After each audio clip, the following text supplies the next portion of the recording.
71페이지 아래쪽에 보시니까 소득 분배의 측정 수단 있죠? 찾았어요? 요거는 이제 무슨 얘기냐면 어떤 나라가 소득 분배가 이제 균등하다. 그 얘기는 잘 사는 사람이나 못 사는 사람이나 별 차이가 없다는 얘기죠.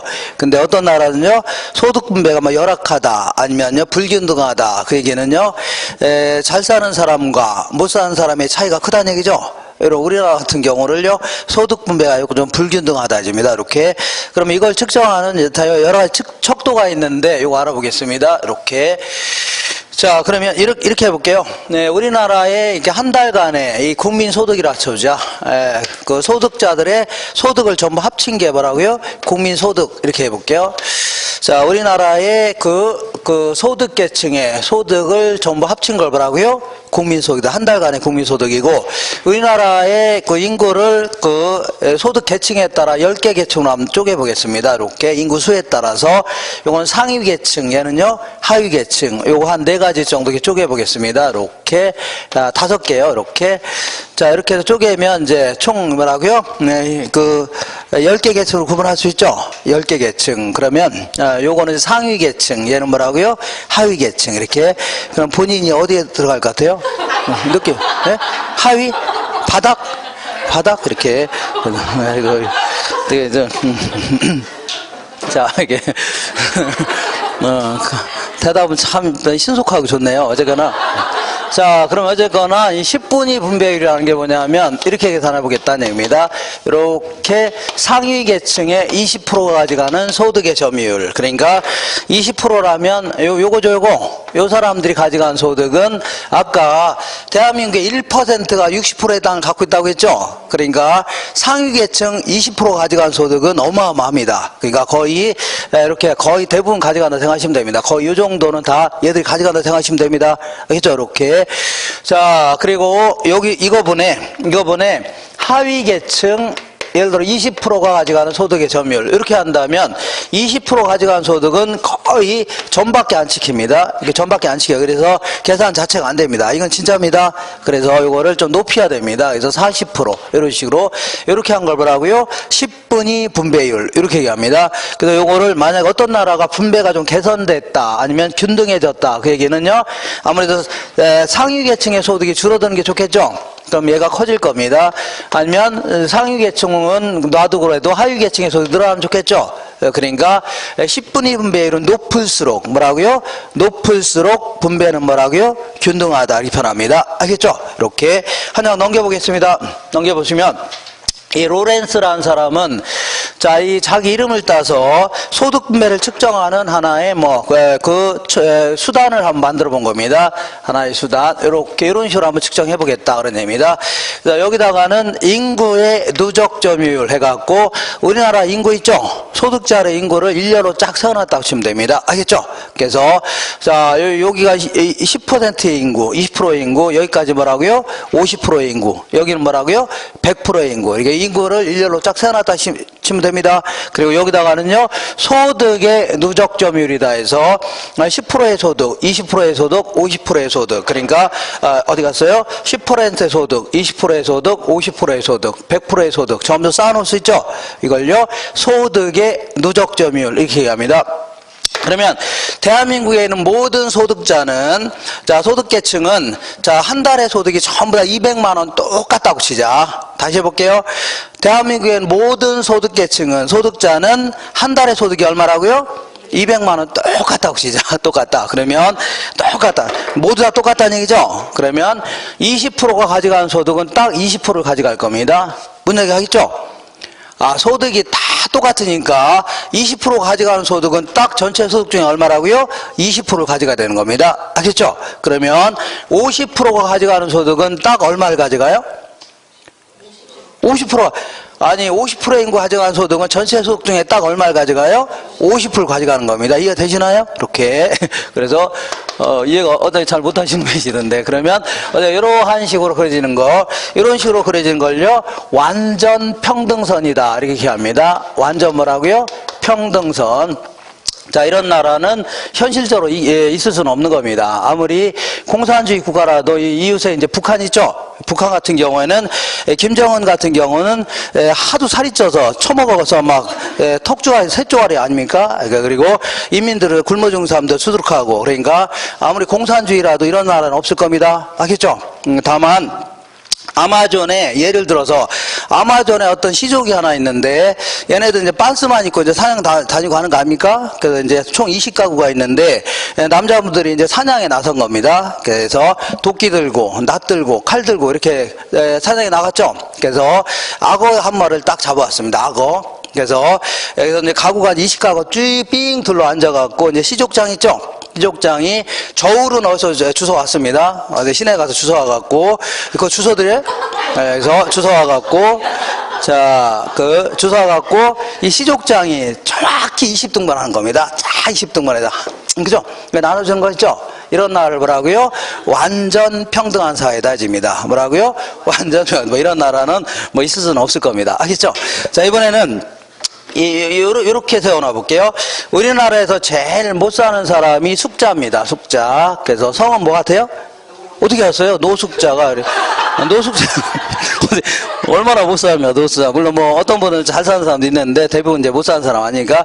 그리고 우리나라에서 제일 잘 사는 사람이 그래도 이재용입니다. 그래서 이재용이가 이제 외아들이기 때문에 차세대 이제 삼성의 총수가 될 사람입니다. 알겠죠? 그래서 이 사람의 성이 뭐예요? 이씨입니다, 이씨. 알겠죠? 이렇게 일렬로 쫙 세워놨다 치자. 그러면 20%가 가져가는 소득은 20%에 훨씬 못 미치겠죠? 이거 얼마 안 될 겁니다. 이 정도밖에 안 될 겁니다. 그리고 하위계층 50%가 가져간 소득도 50%에 훨씬 못 미칠 겁니다. 알겠죠? 50%, 이 정도 돼야 되는데 훨씬 못 미치겠죠? 이렇게 점을 찍힌 겁니다. 그러면 일반적으로 어떤 식으로요? 이러한 형태로 그리는 게 일반적입니다. 알겠죠? 이렇게. 근데 만약 이렇게 해볼게요. 대한민국에는 모든 사람은 소득이 하나도 없습니다. 99.999%는 소득이 있어 없어요? 하나도 없습니다. 하나도 없어요. 그리고 이재용이 혼자 다 갖고 가는 겁니다. 누가 다 가져간다고요? 이재용 혼자 다 갖고 가는 겁니다. 그러면 99.99%의 소득 합치니까 0이죠. 그리고 이재용 혼자 다 갖고 가는 겁니다. 그럼 이러한 형태로 그려집니다. 이렇게. 자, 이렇게 그려진 걸요. 요거를 완전 불평등선 해줍니다. 완전 뭐라고요? 불평등선이다. 그러면 이런 나라는 뭐 현실적으로 없겠죠? 이재용 혼자 다 구하면 우리 뭐 먹고 삽니까? 계속 살아있는 이유가 뭐 먹고 사니까 그런 거 아닙니까? 그래서 다만 이제 예를 들자면 아까 그 아마존에 있는 시족, 옆에 있는 시족 있죠? 얘네들 이제 남편들이 이제 공동으로 사냥에 나간 겁니다. 그래서 노루를 한 마리 잡았습니다. 뭘 잡았다고요? 노루 한 마리 잡아갖고 그 이시가가 삥 둘러 앉아갖고 노루를 이제 불에다 구울 거 아닙니까? 그죠? 그런 다음에 그 시족장 혼자 다 처먹는 겁니다. 보는 앞에서 이렇게 보는 앞에서 뭐라고요? 다 처먹는다. 이걸 뭐라고요? 완전 불평등한 사회다. 그러니까 뭐 이런 사회에도 뭐 힘들겠죠? 그래서 이런 게 일반적인데, 자, 근데 어떤 나라가 이제 분배가 개선되기 위해서는, 자, 이 로렌츠 곡선 자체가 자꾸 대각선 쪽으로 갈수록, 아시죠? 대각선 쪽으로 갈수록 분배는 개선됐다 해주는 겁니다. 되겠죠? 이렇게. 자, 근데 이 로렌츠 곡선 자체는 어떤 한 나라의 분배 구조를 한눈에 볼 수 있다. 이러한 장점도 있지만, 나라별로 비교하기는 매우 곤란합니다. 나라별로. 문장이자면 이런 얘기입니다. 자, 어쨌거나 대각선 쪽으로 가는 게 이제 바람직한 건데, 어떤 나라 이렇게 그려지고, 어떤 나라 이렇게 그려지고, 어떤 나라 이렇게 그려지고, 어떤 나라 이렇게 그려지고, 이런 식으로 그려진다면, 어떤 나라가 더 분배 구조가 뭐 적정한지, 균등한지를 알기 힘들죠? 그죠? 그래서 진이라는 사람이 자기 이름을 따서 진이 개수를 한번 만들어 봤습니다. 진개수. 그래서 이 사람은 이렇게 해볼게요. 요 아래의 면적을 알파 이렇게 해볼게요. 알파.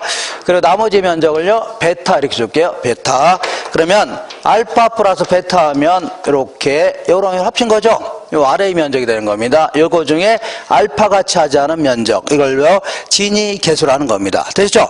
그러면 만약에 자, 어떤 나라가 완전 평등한 사회다. 뭐라고요?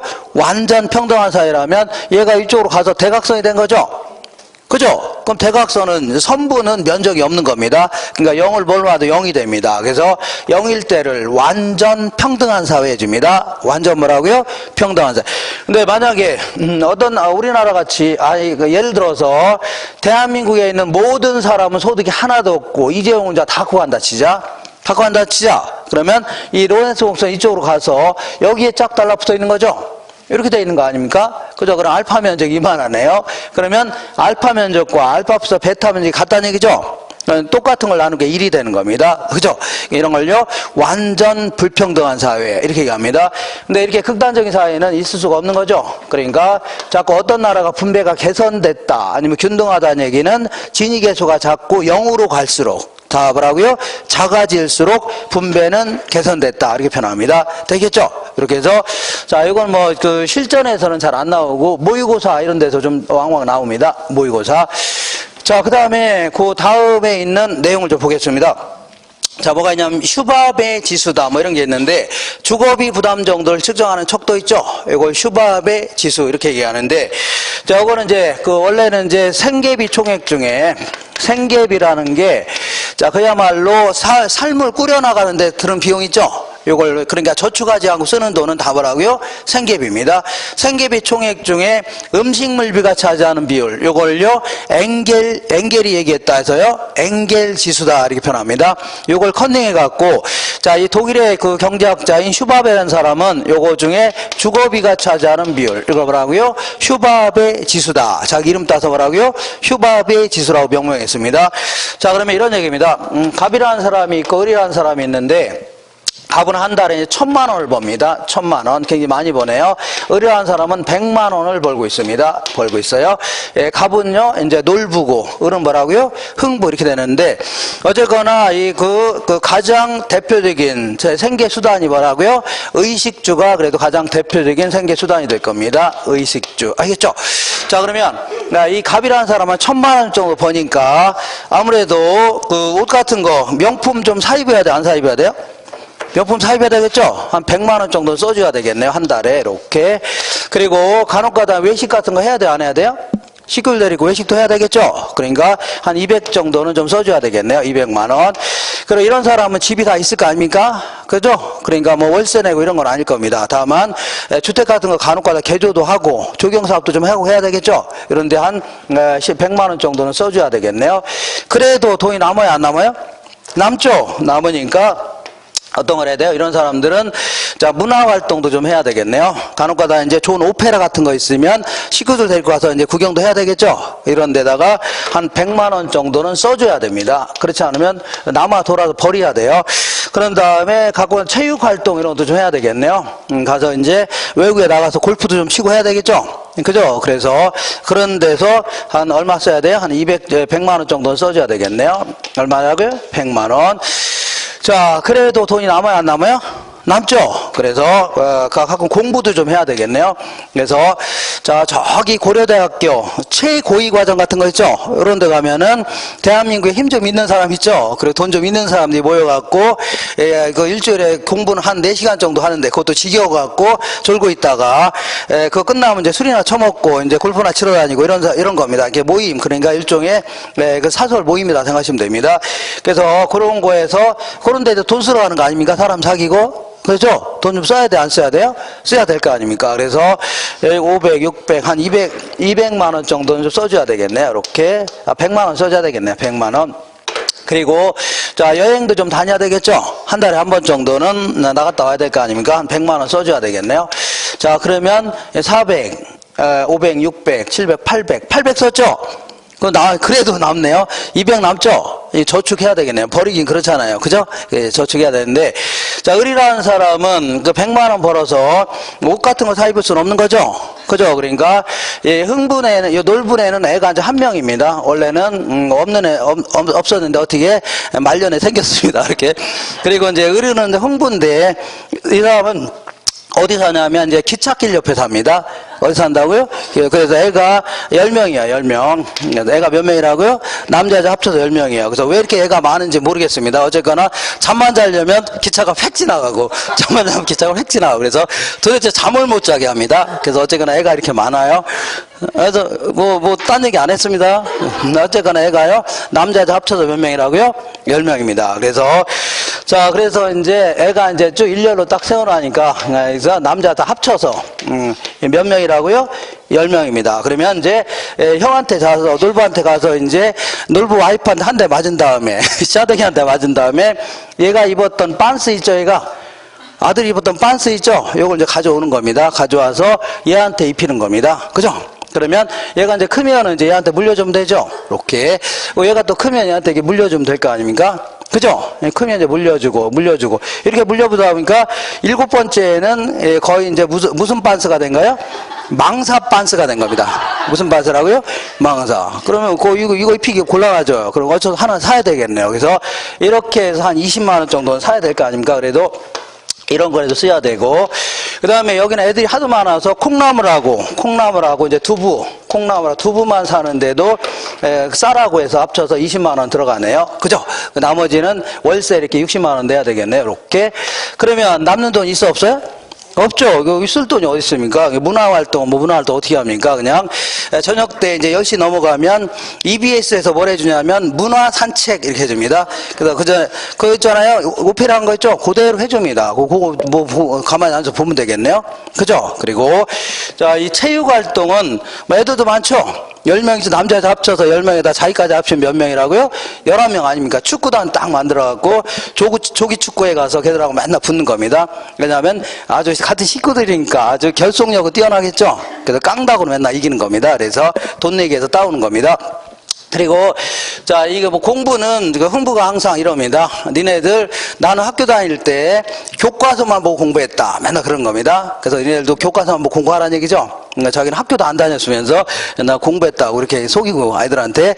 그리고 여행은 어떻게 다닙니까? 여행은 이제 가끔 가다 저기 TV 보면은 나를 쫓아 산말리인가 이런 거 있잖아요. 쫓아다니면서 막 쫓아다니면 될 거 아닙니까? 그죠? 이렇게 해서 자, 그러면 이렇게 해서 자, 여기 볼게요. 여기 이제 갑 같은 경우는 생계비 총액이 얼마요? 800만 원이죠? 800만 원 중에, 자, 주거비가 차지한 비율은 100만 원 밖에 안 될 겁니다. 왜냐하면 이 사람은 쓰는 게 하도 다양한 용도 쓰죠? 그러니까 주거비가 차지한 비율이 작을 수밖에 없어요. 근데, 자, 흥부 같은 경우는 생계비 총액 중에 100만 원 중에 주거비가 차지한 비율이 거의 60만 원이죠? 그러니까 이렇게 저소득층일수록 휴바베 지수는 높을 수밖에 없는 겁니다. 알겠죠? 그리고 만약에 집주인이 월세를 70만 원 올렸다. 그러면 이 노페트는 다닐 수는 없는 거죠? 그럼 여기서 하나 빼야 되겠네요. 콩나물 아니면 뭐해서 빼야 돼요? 두부를 빼야 됩니다.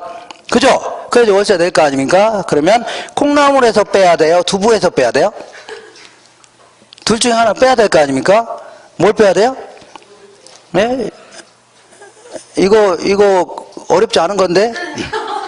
자, 어디서 빼야 되냐면 두부에서 빼야 됩니다. 뭘 빼야 한다고요? 두부. 그래서 옛 선조들이 항상 이랬습니다. 콩나물을 먹어야 키가 부쩍부쩍 큰다. 이렇게 해서 콩나물 줄이면 애들한테 키를 못 키우는 거죠.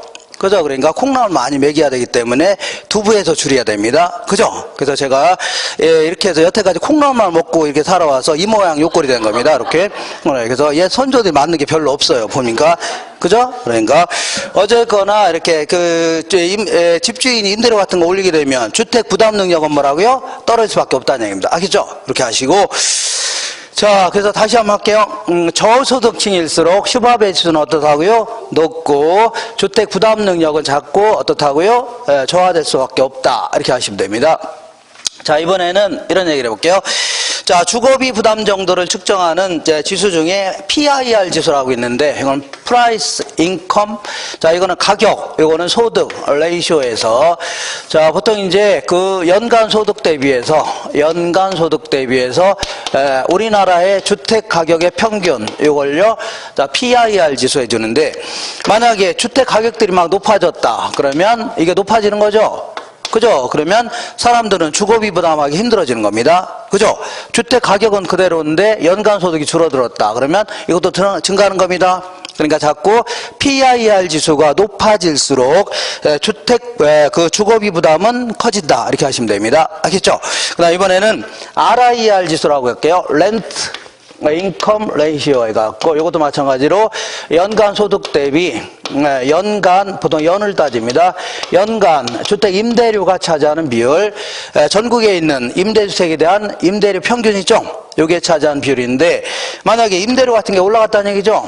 그러면 이게 올라갈 수밖에 없는 겁니다. 그러면 주거비 부담이 커질 수밖에 없는 거죠.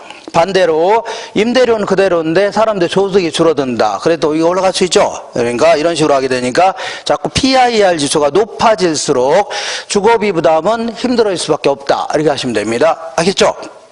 자, 지금까지는 주로 이제 뭘 알아봤어요? 자, 부동산 문제 있죠? 여기에 초점을 맞춰봤습니다. 다시 69페이지 돌아올게요. 자, 69페이지 돌아오셔서, 그럼 이런 문제를 해결하려고 정부가 개입하는데, 정부가 시장에 왜 개입하려고 하냐? 어떤 개입의 근거, 개입의 목적 있죠?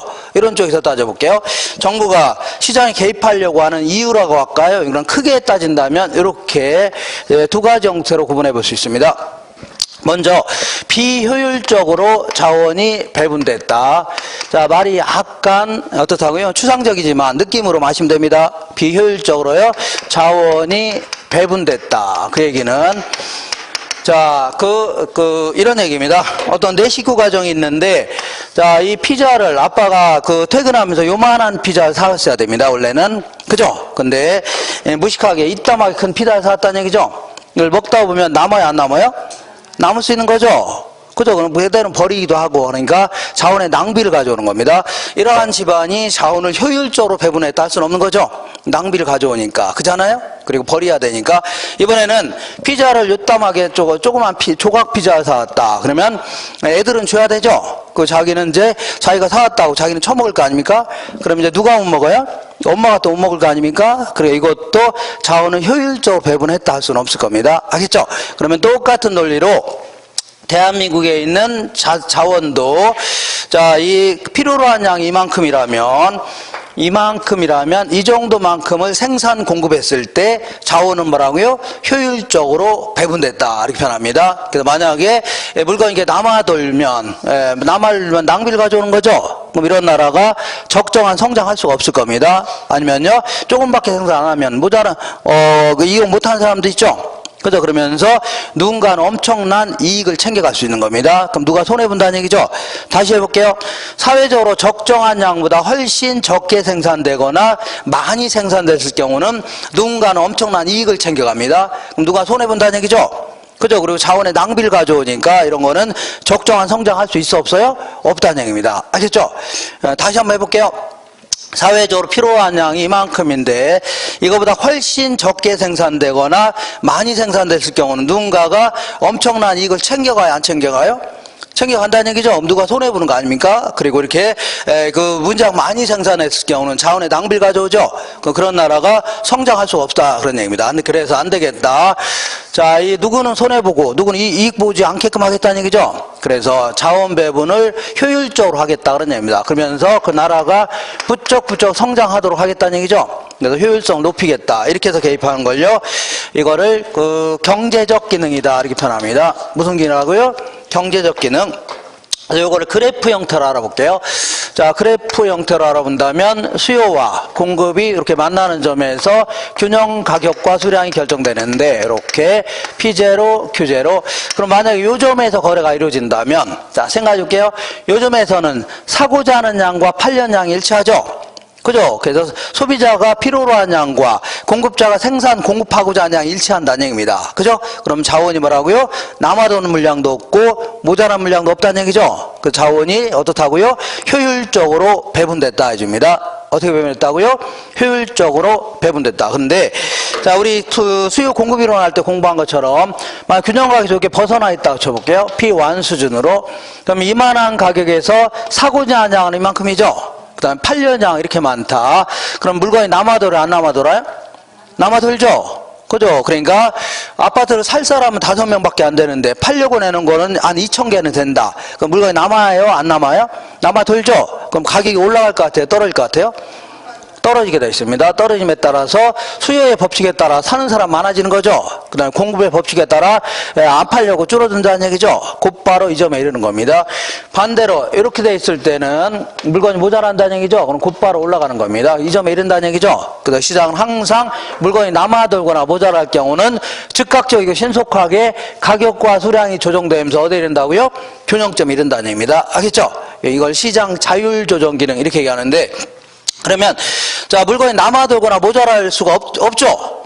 이 사람의 논리대로 하면 물건이 남아돌거나 모자란 게 없죠. 항상 이 점에 이르는 거 아닙니까? 곧바로. 그죠?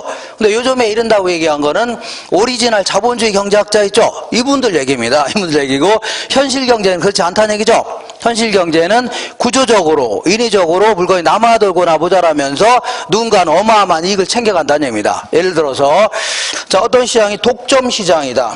어디 갔어요? 독점 시장일 경우는 잠시 후에 하겠지만, 자 얘네들은 사회적으로 필요한 양보다 훨씬 적게 생산하면서 무지막지한 이익을 챙긴다는 얘기죠. 그리고 또한 인위적으로 가격이 올라가면 생산을 늘리고 싶은데 정부에서 아파트 못 팔게 하거나 못 짓게 할 수 있죠. 이런 식으로 인위적으로 이렇게 물건이 때로는요 남아돌거나 모자란 상태가 지속된다는 얘기죠. 그러면서 누군가는 무지막지한 이익을 챙긴다는 얘기입니다. 그죠? 그럼 누구는 손해본다는 얘기죠. 그래서 대표적인 경우가 이런 걸요, 시장이 실패했다 표현합니다. 자, 시장 기능이 균형점에 이르지 못하고, 자, 물건이 남아돌거나 모자란 상태가 지속된다는 얘기죠. 이걸요, 시장이 어떻다고요? 자본주의 메커니즘이 실패했다집니다. 그래서 이런 경우에는 대표적인 게 독점이라든가 과점 시장이 존재하거나 규모의 경제가 있다든가 공공재라는 게 있다든가 아니면요 정보의 비대칭 그리고 외부 효과 이런 게 있다면 필연적으로 물건이 남아돌거나 모자라면서 누군가가 어마어마한 이익을 챙겨갑니다. 알겠죠? 그래서 안 되겠다. 정부가 자원 배분의 효율성을 높여서 그 나라가 부쩍부쩍 성장하게끔 하겠다는 얘기죠. 그리고 누구는 손해나지 않게끔 하겠다는 얘기입니다. 알겠죠? 이런 식으로 개입하는 걸 뭐라고요? 경제적 기능이라는 겁니다. 자, 이번에는 아무리 자원이 효율적으로 배분됐다 하더라도 불공평한 소득 분배가 있다. 불공평한 뭐가 있다고요? 소득 분배가 있다. 이거 무슨 얘기냐면 누구는 무진장 잘 살고 누구는 뭐라고요? 무진장 못 산다는 얘기죠. 그죠? 아니, 자본주의 경제에서는 열심히 일하는 사람들은 큰 돈을 벌어가야 되고 대외로 나태한 자들은요 낮은 소득을 가져가야 되는 거 아닙니까? 그죠? 근데 이게 뭐가 문제가 되냐? 자, 왜 그러냐면 아까 같이 이 불로소득지죠? 불로소득 무지막지하게 커지는 겁니다. 가만히 앉아도 엄청난 이익을 챙기는 거죠? 근데 뼈 빠지게 일해도 맨날 그 짱이라는 얘기죠? 상당히 소득 구조 자체가 열악하다는 얘기입니다. 그죠? 그래서 안 되겠다. 소외되는 사람 없이 모두 다 좀 잘 사는 사회를 만들어 보자. 그래서 사람들 간의 형평성을 높여보겠다는 얘기입니다. 이걸 뭐라고요? 정치적 기능이다. 이렇게 표현합니다. 뭐라고요? 정치적 기능. 그래서 자 이거 그래프 형태로 알아볼게요. 아무리 자원이 효율적으로 이렇게 배분됐다 하더라도 이렇게 볼게요. 이렇게 수요와 공급이 만나는 점에서 균형 가격과 수량이 결정되어 있다고 치자. 여기도요 균형 가격과 수량이 결정되어 있는데 요거는 고가주택입니다. 요거는요 저가주택이다. 그러면 자 둘 다 이 점에서 거래가 이루어진다고 간주하자. 그러면 여기서 이루어지죠? 간주하는 겁니다. 그럼 자원은 효율적으로 배분됐어요? 안 됐어요? 이 점에서 거래가 이루어진다고 가정했죠? 그러면 효율적으로 배분됐어요? 안 됐어요? 아무리 효율적으로 배분됐다 하더라도 이 고가주택은 이렇게 높은 가격을 치를 수 있는 사람만이 집을 구입할 수 있는 거죠. 그 다음에 저가주택은 어쨌거나 낮지만 가격은 낮지만 낮은 가격에도 치를 수 있는 사람이 있죠. 이런 사람이 집을 구입할 수 있는 거 아닙니까? 그죠? 근데 소위 말하는 극빈층들 하루하루 먹고 살기도 힘든 사람 있죠. 보증금 낼 돈도 없는 분들 이런 분들은 집을 구입할 수 있는 돈이 있어 없어요? 없고 월세 낼 돈도 없을 수 있을 수 있죠. 이런 사람은 그냥 방치해 놓고서 이게 건강한 사회냐 아니면 성공한 사회냐 할 수는 없다는 얘기죠. 그죠?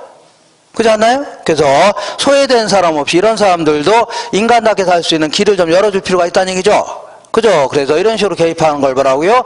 정치적 기능이라는 겁니다. 뭐라고요? 정치적 기능. 그래서 자 그러면 이게 이제 그 용어 자체가 비슷한 용어 같지만 극단적인 용어입니다. 효율성을 강조한 나라를 우리는 뭐라고요? 자본주의 국가다집니다. 형평성을 강조한 나라를 뭐라고요? 사회주의 국가 이렇게 얘기합니다. 그러면 우리나라는 자본주의예요? 사회주의예요? 자본주의 국가 아닙니까? 그러니까 효율성을 가장 큰 사회 구조로 하고 있는 겁니다. 그렇지만 어느 정도의 형평성을 달성해야 돼, 안 해야 돼요? 굶어 죽은 사람 있으면 안 되겠죠. 그러니까 어느 정도의 형평성을 달성할 것인가. 우리 같은 경우는 이런 걸 사회적 목표로 개편합니다. 뭐라고요? 사회적 목표. 그래서 이따가 주택 정책들은 거의 대부분 다 뭐라고요? 형평성을 높이기 위해서 개입하는 게 일반적입니다. 알겠죠? 그래서 아무리 그 효율적으로 자원이 배분됐다 하더라도 이 불로소득 같은 경우는 무지막지하게 커진다는 얘기죠. 그리고요, 근로소득은 계속 이래봐도 끝장이라는 얘기 아닙니까? 그죠? 그러니까, 그 인간답게 살 수 있는 길을 좀 열어보겠다는 얘기입니다. 아시죠? 비근한 예로, 자, 예전에도 한번 잠깐 얘기했지만, 삼성전자 이건희 회장 있죠? 삼성이라는 게 전 세계를 어디 가든 삼성이라고, 이렇게 삼성, 이렇게 되지 않나요? 이렇게 맞나요? 이렇게 해서 이렇게 되어 있는 거. 요거는 전 세계 어디 가나 볼 수 있는 겁니다. 아시죠? 그러니까, 자, 그러니까, 전 세계에서 삼성을 모르는 사람 별로 없을 정도입니다. 그죠? 삼성이라는 회사에 어느 나라 건지 잘 몰라도 일단 글로벌 기업이라는 건 알고 있을 겁니다. 그죠? 이렇게 해서 전 세계를 해서 글로벌 기업으로 키운 건 확실합니다. 알겠죠? 근데 그 이면에는, 자, 볼게요. 자, 삼성전자 이건희 회장이 작년도에 2월 달에 배당을 받은 게 있는데 삼성전자, 삼성생명, 삼성물산, 삼성 SDS죠. 요 네 군데서만 받은 배당금 자체가 그 3천 얼마라고요? 63억인가 그럽니다. 이 공식적으로 나온 숫자입니다. 그죠? 3천 얼마라고요? 63억. 어마어마한 그 배당을 받았는데, 이분이 이제 그 언제요? 자, 2014년도에 신금 경색, 요걸로 인해서 어디로 들어가 계세요? 그 삼성병원 있죠? 누워 계시지 않나요? 그죠? 그리고 아직까지도 이제 어떻게 되는지 잘 모르겠는데, 보도가 안 나오는 바람에, 가만히 누워 있는데도 얼마 들어와요? 요 네 군데서만 들어온 게 얼마라고요? 3,063억. 이거 들어온 거 아닙니까? 그죠? 이건 일종의 뭐라고요? 일종의 불로소득 아닙니까? 그죠? 열심히. 자, 그래서 이러한 소득은 무지막지하게 커지는데, 가만히, 열심히 땀 흘려 일하는 대가 있죠? 요거는 뭐 그다지 크진 않다는 얘기입니다. 아시죠? 요 상당히 문제가 될 수 있는 겁니다. 그죠? 그렇게 해서, 가능하면, 그 없는 사람도 좀 소득 좀 늘어나는 이러한 걸 좀, 생각을 해볼 필요가 있다는 얘기입니다. 그죠? 아닌가요? 제 말이 잘못됐나요? 잘못됐으면 얘기하세요. 이렇게. 그래서, 우리나라는 기업들이 이제 돈을 많이 벌면 자기들이 잘해서 돈을 다 번져합니다. 알겠죠? 근데 이제 돈을 많이 버는 이유는, 크게 이제 경영자도 잘해야 되지만, 노동자들 있죠? 열심히 땀 흘려 일하는 대가 아닙니까? 그리고 우리 같은 소비자가 막 사줬으니까 그런 거 아닙니까? 그래서 저는 97년서부터 그냥 삼성만 여태 써오고 있습니다. 그리고 지금까지도 삼성 갤럭시 노트 있죠? 요거 지금 쓰고 있습니다. 그리고 제가 가끔가다 핸드폰을 굉장히 많이 잊어먹습니다. 그래서 그때 막 10번인가 한 20번 정도 될 것 같은데 계속 저는 삼성만 쓴 겁니다. 알겠죠?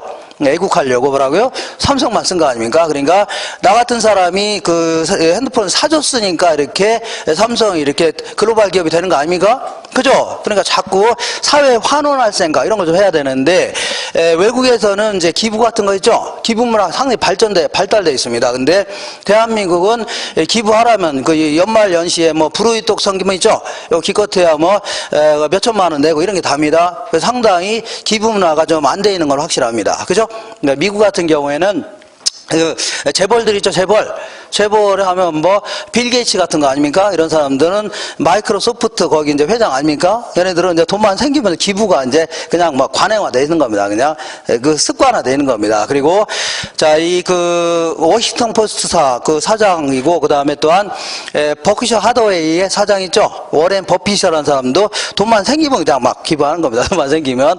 그리고, 그, 저크버거라고, 이게 35살밖에 안 돼. 된 그런 젊은 애인데, 이 사람이 지금 누가 페이스북 창시자입니다. 이런 사람이 35 정도밖에 안 된 젊은 애인데, 이 사람이 지금까지 자기 주식의 99%를 기부한 겁니다. 그래서 총 52조 정도 어마어마한 돈을 기부한 겁니다. 그죠? 그래서 이 사람은 원래 하버드에서 이제 공부했는데, 거기 동료 중에 여자 있죠? 여자가 이제 중국계 그 베트남 이민자인데, 걔하고 이제 결혼하면서, 그 친구들한테 뭐라고 했냐면, 내 생일 파티 한다고 해서 부른 겁니다. 그러면서 깜짝, 여기서 좀 결혼식 올리겠다 한 겁니다. 그러면서 그냥 소박하게 동네 사람 있죠? 아니면 지인들 불러놓고 결혼식 한 겁니다.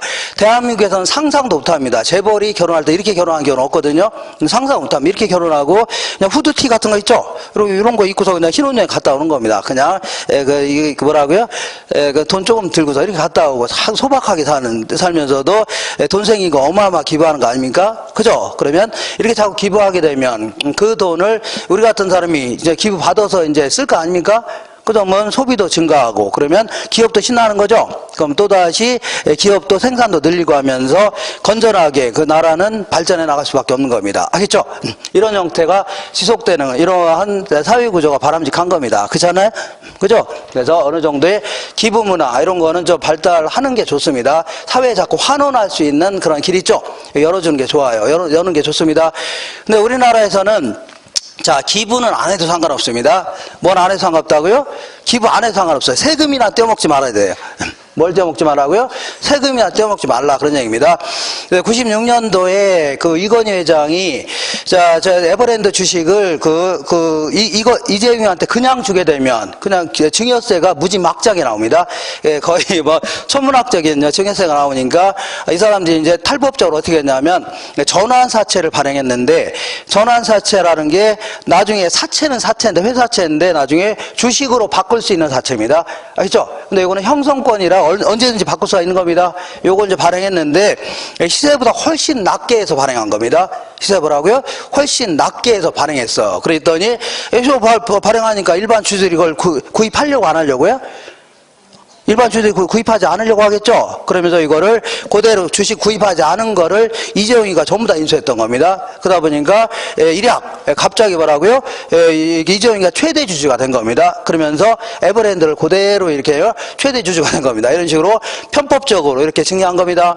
그죠? 그러다 보니까 이게 이제 탄로나는 바람에 이건희 회장은 징역 3년, 집행유예 5년. 요거는 외국 미국 같으면 이런 그 기업은 바로 공중 분해됩니다. 이거는 국민을 기망한 거고, 이거는 있을 수가 없는 겁니다. 그죠? 그 국민들의 모범이 돼야 할 대기업들이 이런 식으로 편법적으로 하는 것은 상당히 있을 수가 없는 겁니다. 그렇기 때문에 요거를 그 집행유예 5년도 이거 있을 수가 없는 겁니다. 어쨌거나 집행유예를 받으면서 그 이건희 회장이 이제 그 기자회견 하면서 너무 잘못했습니다. 미국 나가면서 내가 너무 잘못해서 반성하고 오겠습니다. 이렇게 했습니다. 그래서 자기가 차명 계좌로 갖고 있었던 2조 3천억을 사회에 기부하겠습니다 하면서 갔던 겁니다. 진짜요? 갔어요. 그게. 근데 지금까지 이제 2조 3천억을 이제 기부했다는 얘기는 한 번도 못 들었습니다. 진짜요? 뭐다 제가 이제 이렇게 보면은 그런 거 나오면 바로 이제 보도에 나옵니다. 다음에 이제 어떤 업소 여자들에다가 성매매했다 뭐 이런 얘기나 나오고 자 이런 얘기 나옵니다. 그리고 자 근래 들어서는 이재용 회장이 이제 지금 제일모직이라고 있는데 제일모직 있죠? 이게 이제 에버랜드를 합치는 바람에 에버랜드하고 제일모직 합쳐졌습니다. 그래서 최대 주주가 이제 누구냐면 이재용입니다. 어쨌거나 최대 주주가 된 겁니다. 그렇죠? 요거를 이제 지금 이제 삼성물산 있죠? 삼성물산하고 이제 합병하게 되면 이제 드디어 이때 만약에 최대 주주가 된다면 실질적으로 이제 삼성의 이제 최주주가 되는 겁니다. 실질적으로 주식수로 해서 삼성을 지배하는 자가 되는 겁니다. 알겠죠? 근데 이제 요거를 이제 합치려고 했는데 주식 가치에 대해서 2대1 정도로 이렇게 합치는 게 가장 합당한 계산입니다. 이렇게 그러니까 얘 두 주 대 한 주 이렇게 합치는 게 가장 맞는 지분입니다. 알겠죠? 이렇게 합쳐야. 근데 이런 식으로 합치게 되면 이재용이가 최대 주주가 안 돼요. 안 됩니다. 그래서 요거를 세 주 대 한 주 대 있죠. 이렇게 해서 합병하기로 했던 겁니다. 그러니까, 자, 이 삼성물산의 최대 주주가 누구냐면, 국민연금입니다. 국민연금 최대 주주인데, 걔들이 반발하겠죠? 반발할 거 아닙니까? 그래서 이거 무산될 것 같으니까 이재용이가 정부에 있는 사람들 있죠? 최순실 이하 이런 사람한테 뇌물을 제가 갖다 주고 정유라한테 말도 주고 있죠? 이렇게 해서 결국은 정부에서 여기 있는 국민연금 기금운영본부 있죠? 그게 운영본부에 있는 그 사람들을 3명 교체해버린 겁니다. 알죠? 강제 교체한 다음에 일사천리로 합병시킨 겁니다. 이러면서 편법적으로 이재용이가 결국은 겉보기에 최대 주주가 됐던 겁니다. 겉보기 아니라 실질적으로 하고요. 최대 주주가 됐던 겁니다. 이것도 있을 수가 없는 겁니다. 할 수 없어. 그래서 결국 이것 때문에 결국은 이제 이재용은 5년형을 받은 겁니다. 2017년도에 몇 년이라고요? 5년형. 근데 5년 동안 살았어야 되는데 작년에 또 쏙 빠져나온 겁니다. 1년도 안 돼서 뭐라고요? 쏙 빠져나온 겁니다. 어쨌거나 이런 거는 있을 수가 없어요. 제가 아까도 뭐라고 했어요. 그냥 기부 안 해도 상관없다겠죠. 다만 편법적으로 세금 떼먹지 말고 정상적으로 운영하라는 얘기입니다. 그죠? 여기가 바람직한 사회 아닙니까? 그죠? 그래서 제가 항상 하는 얘기인데, 신은 인간에게 상당히 불공평한 삶을 준 겁니다. 자세히 생각해볼게요. 어떤 사람 막 키가 늘씬하고 막 키도 크고 이쁘게 생겼다는 얘기죠? 그 생긴 거 가지고 먹고 사는 거 아닙니까? 그렇게, 미스 코리아도 되고 하는 거 아닙니까? 어떤 애들은, 조금 못생기게 태어나서, 그 남자들한테 자꾸 뭐라고요? 손가락질 당하고, 그게 자기가 못생기고 싶어서 못생긴 겁니까? 엄마가 그렇게 낳은 거 아닙니까? 아닌가요? 엄마는 또 애한테 그렇게 낳고 싶어서 낳은 거예요? 그건 아니죠. 지금 할머니가 그렇게 낳은 거 아닙니까? 엄마도. 그죠? 어떤 애는 초등학생이 공부를 너무 못하는데 자기가 공부하기 싫어서 안 하는 겁니까? 자연스럽게 생긴 게 태어나서 공부 안 하면서 생긴 거 아닙니까? 엄마가 그렇게 낳은 거 아니에요? 자세히 생각해. 애들이 왜 공부 못합니까? 저희가 노력 안 해서 그런 거 아니에요. 그래서 그렇게 해서 낳은 거 아닙니까? 태어나서. 그래서 상당히 불공평한 이렇게 삶을 사는 겁니다. 결과적으로. 아시죠? 다만 하나 공평하게 만든 건 하나가 있습니다. 공평하게 만든 게 뭐냐면 신은 인간에게 수명을 다하면 죽는다. 이거는 어느 누구나 똑같습니다. 그죠? 수명이 다하면 누가요? 죽는다는 얘기입니다. 그래서 가장 우둔한 자가 뭐냐면 이렇게 돈을 팡팡 많이 모아놓고 쓰지도 못하고 죽는 거 있죠? 이것처럼 우둔한 사람이 없습니다.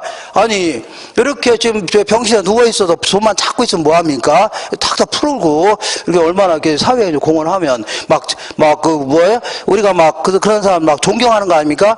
그죠? 미국에서는 정치인보다 빌 게이츠 이런 사람 더 존중해 줍니다. 더 존경하고. 그죠?